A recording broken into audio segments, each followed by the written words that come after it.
Okay, so 3.2, we're going to talk about vertical line test. So you've seen this before, vertical line. If it crosses through the graph only at one spot, then it is going to be a function. So yes, this is a function. Here, this graph, it crosses at 2 points, so it's not a function. So you just draw a vertical line. Okay, so if we take a look at these examples, is this first one a function? Yes, anywhere you draw a vertical line, it would only cross through 1 point.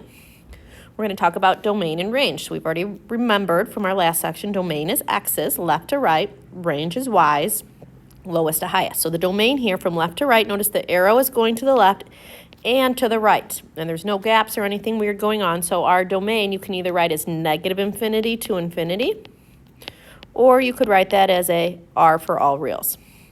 The range, lowest to highest. Well, what's kind of missing here, but you can kind of see it towards the graph, is what we call, and you've seen them with exponential equations and log functions, that you have an asymptote, which means it's getting closer and closer to that line, but it's not crossing. So draw in a red dash for me there. So the range from this one is going to be from, it's getting closer and closer to that axis, which is located at 0, but doesn't touch it. So it's a parenthesis at 0.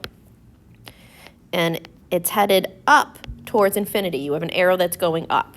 You could also call that y is greater than 0. Intercepts. Intercepts are where it crosses the x and y axis. So if we take a look here, there is only one intercept because it does not cross the x-axis. It only crosses at 0, 1. Okay, I'm going to do B. Is this a function? Anywhere I draw a vertical line, it only crosses at one spot. So yes, this is a function. What is the domain? From left to right. So from left, the leftmost point is -8, and it continues on until 8. It includes those points. It's on the graph, so it's -8, 8 with brackets. Otherwise, they would have had to use open dots at there, which they do not have. You could also write that as the inequality. X is greater than or equal to -8 and less than or equal to 8. The range, the lowest value, which it kind of crossed out here, this is supposed to be a -6. It goes down to -6. That is the lowest of the values, and the highest of it is located at a 6, lowest to highest. So we're going to write the range as an interval. It's from -6 to +6, or as an inequality, we would say y is greater than or equal to -6 and less than or equal to 6. You write it as a compound if it's between two values, so that's an and problem, okay? The intercepts, where does it cross? We have 1, 2, 3 intercepts. So you're looking at the x and y axis, and where does it cross? We have 1 at -8, 0, 1 at 0, 0, and 1 at 8, 0. Okay, typically in class I would have students, this isn't centered very well, but I would have them go ahead and graph the next answer the next questions. Okay, welcome back. Hopefully you tried the problem on your own. Is this a function? No. When I draw a vertical line, it crosses through more than 1 point, so no, not a function. What is the domain? From left to right. The leftmost point is at -4 with a bracket. It includes it. And the rightmost point is a 4, and it includes it. The range, the lowest, even though it's off-center, is from -4 to 4. So it's exactly the same. If you, again, write these as inequalities, because sometimes your homework will ask you to, you would write it as a compound inequality. If it doesn't specify, then you can choose. The intercepts, there are 4 intercepts here. 1, 2, 3, 4. 2x and 2y.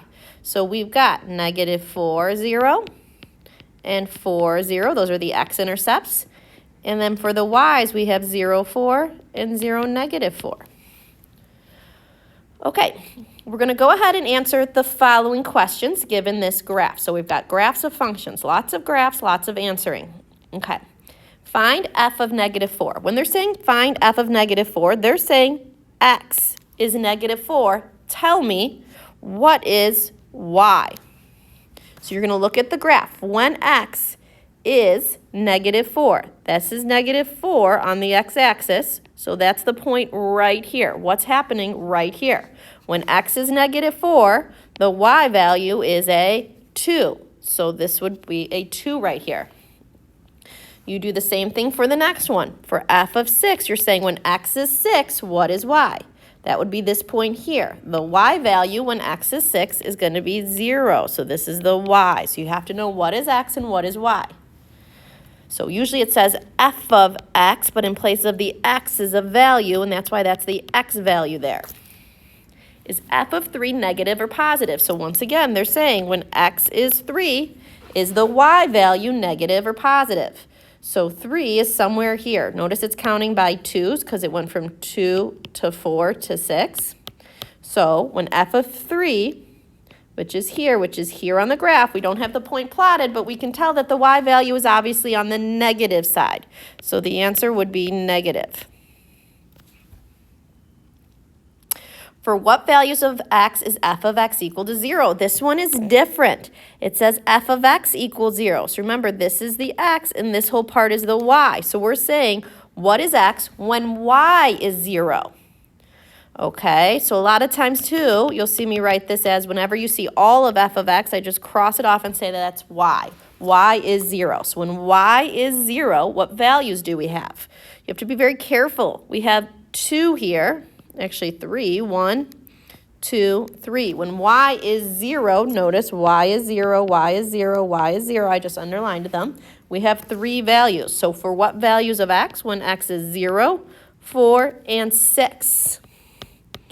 So when x is 0, 4, and 6. I find a lot of times students will only answer one of those points instead of all of them. There could be more than one. Okay. For what values of x is f of x greater than 0? So we're looking at when is y greater than 0, not equal to it, greater than it. So I'm going to shade for a second and look at when it's greater than 0. That would be anywhere up here is when it's greater than 0. So this whole section is going to be when it's greater. So if you're writing in pencil, maybe you would just mark this as f of x is greater than 0. It's that whole section there. So if we look closely, what is that actually on the graph? And I highlight just that part. We're talking about here and here. So as an interval, we're going to go from left to right. So as an interval from -4, that's my leftmost x value, until you reach 0. But we're not including 0 because it wants to know when it's greater than 0, not equal to 0. So this is a parenthesis. Union, or a comma, where does it pick up again? It picks up here, but again, we can't include when it's actually on the x-axis because we're not underlined here. If it was, then you would do a bracket, but this is going to be a parenthesis. It picks up again when x is 4, and it goes until x is 6. And again, a parenthesis because it's on that x-axis. As an inequality, that would be 2 separate inequalities. You would have to say this part here, x is between -4. Oops, looks a little scrunched. So it's greater than or equal to -4 and less than 0. And usually they're going to just have you put a comma in Math Excel. We have it between 4 and 6. So it's greater than 4 and less than 6. Okay. When is f of x less than 0? So when is it going to be lower? So this time we're talking about when is it below. So this whole section down here is going to be when f of x is below 0. So we're talking about the part of the graph below the x-axis, which would be from here to here. It's only one part, which is nice. So we can go ahead and say that that's from the interval from x to x for this part here. The x value it starts at is 0, and it goes until 4. So it's on the x-axis, so we're not going to include it, so it's just going to be 0, 4. Or as an inequality, the x's are between 0 and 4. Okay? I've copied and pasted the graph again. just to continue with the question so you don't have to flip back and forth. So it says, what is the domain? The domain of the entire thing. So the domain of the entire thing is the left all the way to the right. So from the left to the right, we're going to start at the x values because we know domain is talking about x. Again, it's going to talk from left to right. So the leftmost value is a -4. It includes that value, so we're going to use a bracket from -4 until the rightmost value of 6, and it includes it, so it's a bracket as well.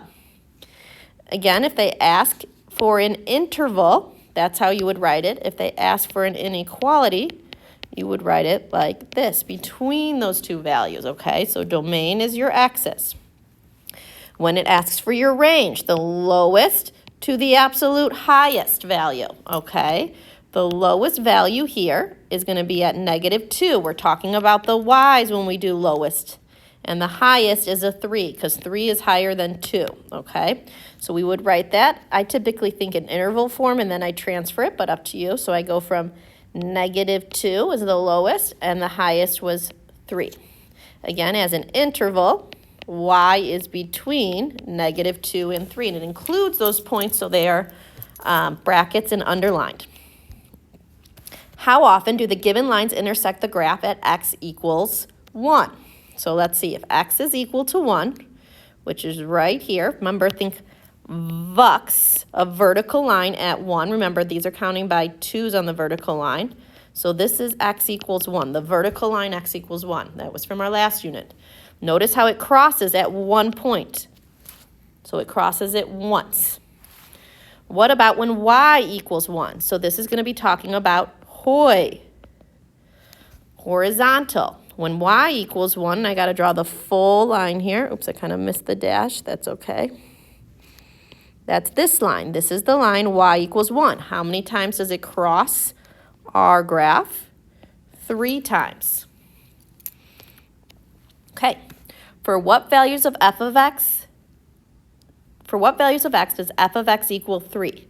So here they're saying y equals 3. They want to know the values of x. So when y is going to be 3, and you can kind of think of it again as that horizontal line. When y is 3, look across your graph, it only has an x value once at 5. So when x is 5.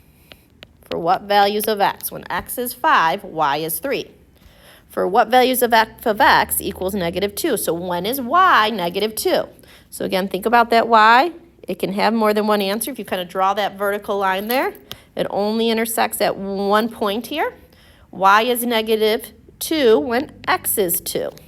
So that's this point right here. Okay, now in the next example, I would have you go ahead and try it because I find students kind of struggle with this on the quiz and looking at the graph. So go ahead and give that a try on your own, and then unpause me when you're ready. Okay, so let's go ahead. It says, find f of -2. So again, this value is saying when x is -2, we want to know what is y. So when x is -2, I follow to my graph. So we're going to approximate it at right here.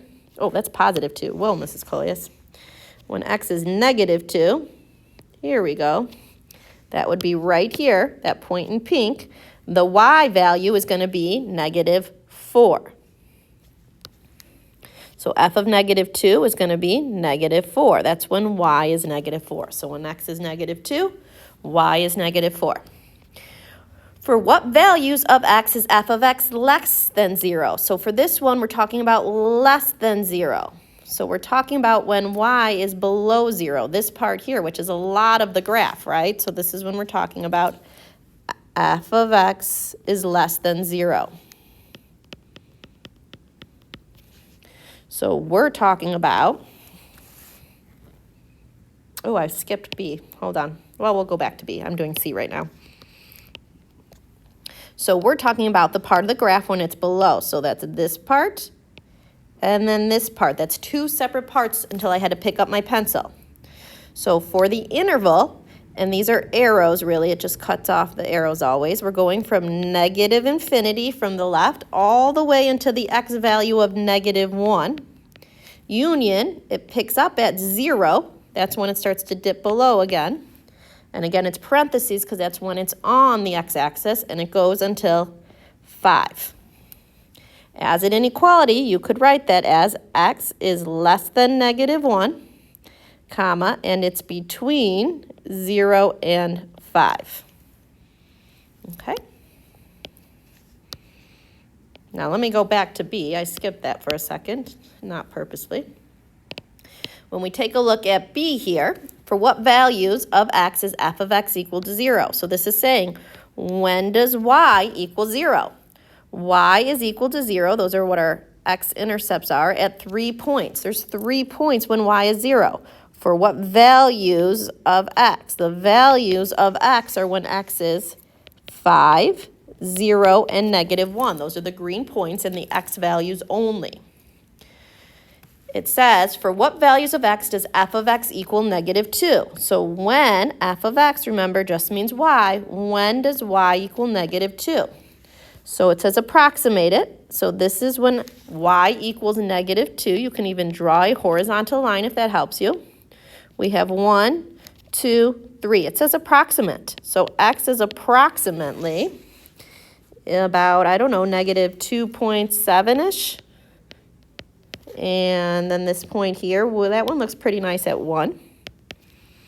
This point here is just shy of 5, so let's say 4.8. That's my approximation of those. Okay, you don't have to have exactly the same thing. They should be close to what I have because, again, they're approximations. They didn't put the points down. Okay, we're also going to be finding some information given some functions. So here we have the function y equals 2x squared divided by x to the 4th plus 1. First, it says, is -1, 1 on the graph? So let's go ahead and take a look.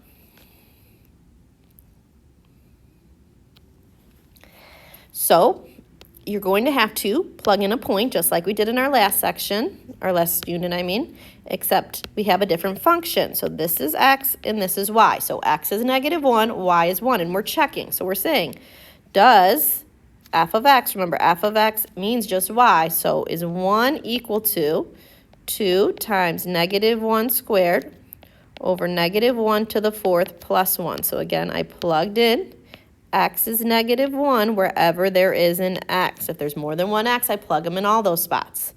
For the y, y is 1, so in place of y, I plugged a 1. And I'm going to check. I'm going to solve that right side. Let's see. 2 times -1 squared, that's going to be 2 times 1, which is 2. -1 to the 4th is 1. 1 plus 1 is 2. 2 divided by 2 is 1. Yes, 1 is equal to 1. This is a yes. This point is on that line. Okay, it says, if x equals 2, what is f of x? Okay, x is equal to 2. You're going to go to the point, x is 2, and plug that in. So again, kind of like with those same highlighters up there, we're going to do 2. X comes out, 2 comes in. X comes out, 2 comes in. So I highlighted in yellow before the x's, but now notice the x's are now 2's. You can use a calculator to simplify that. 2 times 2 squared is an 8 on the numerator. And then we're going to go ahead and do 2 to the 4th plus 1. That's 16 plus 1. That's going to give me 17. Perfect. 8 over 17. It says, what is the point? As a full point, we plugged in 2, and the y value was 8 over 17. That is the point.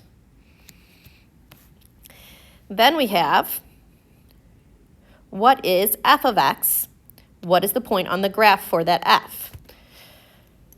So if we take a look here, we're going to go ahead and see if x is 1. And typically I'd have students do this themselves. So go ahead and try it. Pause me and then unpause me when you're ready.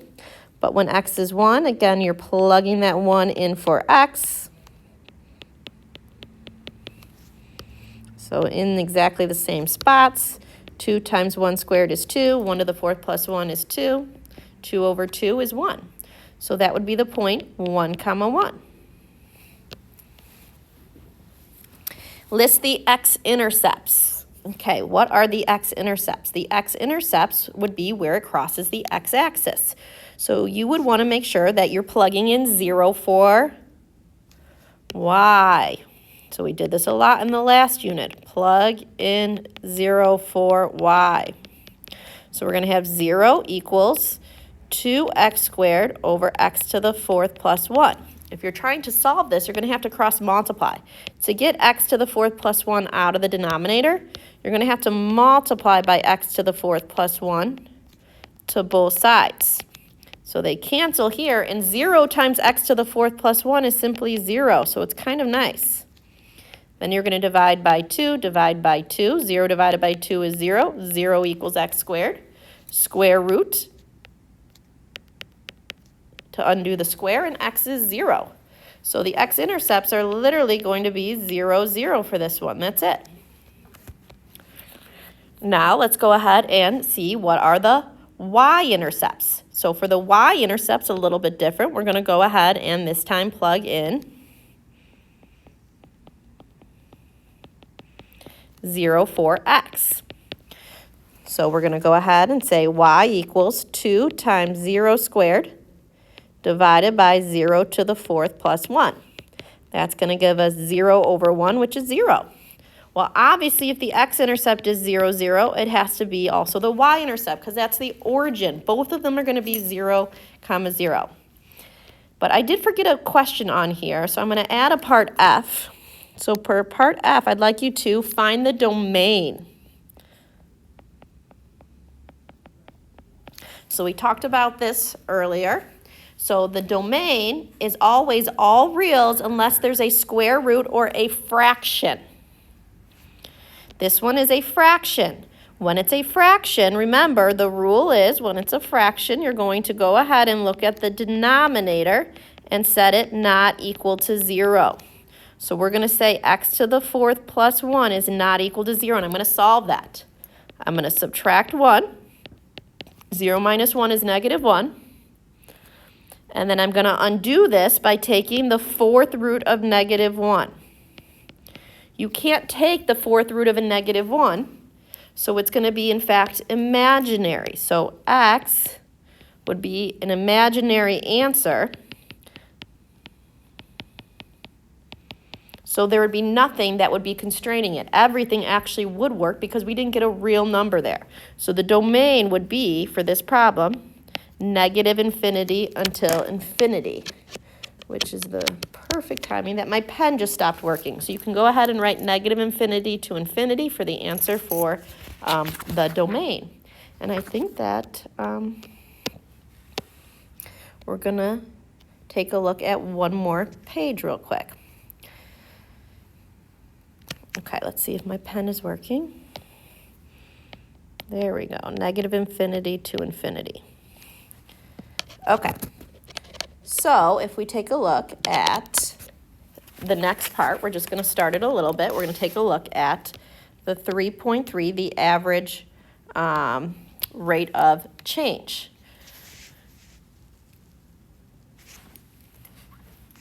So if we take a look at the next page, and then we're going to go ahead and stop. Average rate of change is something we've talked about before. Average rate of change is talking about slope, okay? So we already know when we talk about slope, we practiced this in the last unit, that our slope formula is going to be the second y minus the first y divided by the second x minus the first x. So that is our slope formula. They're using a notation for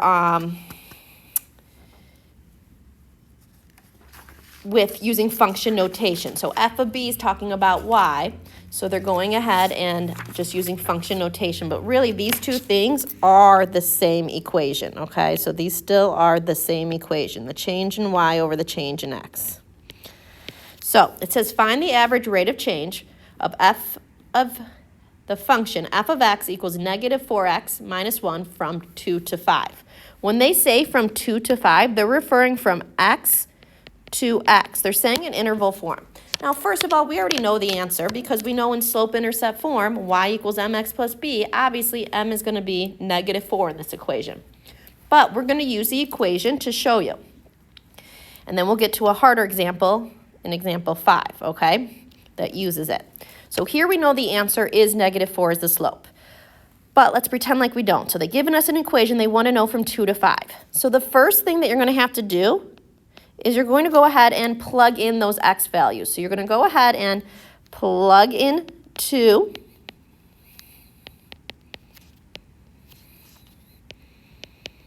and 5 to find their y values. We need to have points, okay? So I'm going to go ahead and say f of 2. I'm going to plug in 2, which is negative 4 times 2 minus 1. And that's going to give me a negative 9. So that gives me the point 2, negative 9. I'm going to plug in 5. So negative 4 times 5 minus 1 is going to give me a negative 21. So that's the point 5 comma negative 21. So you're going to plug in the 2 and the 5 to find their y values, or whatever numbers they give you. Once you find those 2 points, the second step you're going to go ahead and do is you're going to calculate slope. You have 2 points. So you're going to calculate slope using y2 minus y1 divided by x2 minus x1. So negative 21 minus negative 9 divided by 5 minus 2. So plus plus here, that's a negative 12 over 3, which is negative 4. So our slope is negative 4, which we knew because this was a linear equation, okay? We're trying to find what is the slope between 2 points, really, when it's not always going to be a linear equation. So that's what we kind of go into in the next part. What is the slope of the secant line? So really, the secant line would be the average rate of change of a function from a to b equals the slope of the secant. So a secant line is going to be a straight line connecting those 2 points. So when it says find the slope of the secant line for g of x equals x squared minus 2 containing negative 1, g of negative 1, and 2, comma g of 2.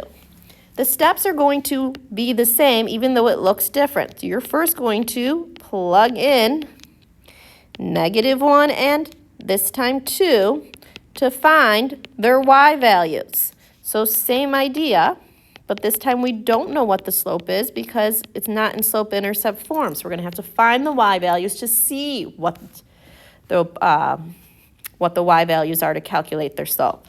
So f of negative 1 is negative 1 squared minus 2, which is going to give me a 1 minus 2, which is negative 1.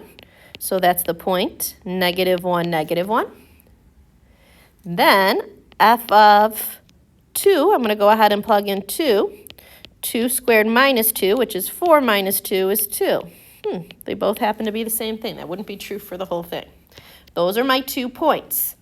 Now that we have the 2 points, we're going to go ahead and calculate the slope between the 2 points. So how do I do that? I'm going to go ahead and say y2 minus y1, 2 minus negative 1, divided by x2 minus x1, which would give me 3 over 3, which is a slope of 1. So we found the slope. Now we're going to write the equation of the secant line. So x squared minus 2 is a quadratic, right? And it's got 2 points, negative 1 and 2, and they want to know what is the slope between those 2 lines. So it's some sort of positive slope, and they want you to write the equation of this line. So the equation of this line is going to be in y equals mx plus b form. So we found the slope is 1. Now we need to find the y-intercept. So we're going to do what we did in the last unit, which was find slope, plug into point slope, solve for y. So those same 3 steps. So step 1, we're going to find slope. We already know what it is. We're going to plug into point slope. It doesn't matter which point you use. I'm going to use the point 2, 2, but you could use negative 1, negative 1. I'm going to plug it into point slope. Y minus 2 equals 1, x minus 2. And then I'm going to solve for y. 1 times x is x. 1 times negative 2 is negative 2. I'm going to add 2 over. When you add 2 over in this problem, that is okay, because the negative 2 plus 2 is gone, which means you have a y-intercept of 0. So it's just y equals x. Okay, that is it from me. Thanks for listening.